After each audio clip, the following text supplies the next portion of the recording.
Une vidéo par jour jusqu'au brevet et dans cette vidéo, je te résume le chapitre sur les territoires ultramarins français. Si tu as apprécié cette vidéo, n'hésite pas à venir t'abonner et surtout à enregistrer en favori. Les territoires ultramarins sont des territoires situés en dehors du continent européen.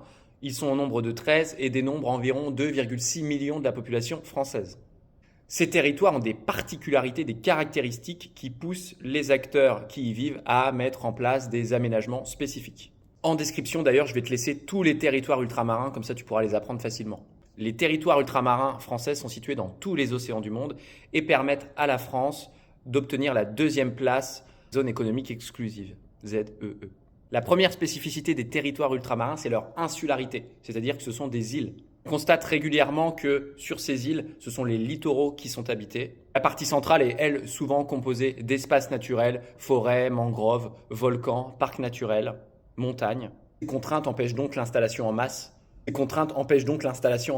Ces contraintes deviennent des atouts car elles font fonctionner l'économie de ces îles en faisant venir notamment tout un tas de touristes. Une des autres contraintes des territoires ultramarins français, c'est l'isolement. Les plus proches sont à 8 heures d'avion, les plus éloignés à 23 heures. Concernant le niveau de développement des territoires ultramarins, bien souvent le niveau de développement IDH est inférieur à celui de la France métropolitaine. Toutefois, dans l'espace régional dans lequel ils sont situés, bien souvent, le niveau de vie est alors supérieur. Enfin, pour le brevet, vous devez connaître l'étude de cas que vous avez travaillé en classe. Elle diffère d'un établissement à l'autre ou d'un enseignant à l'autre.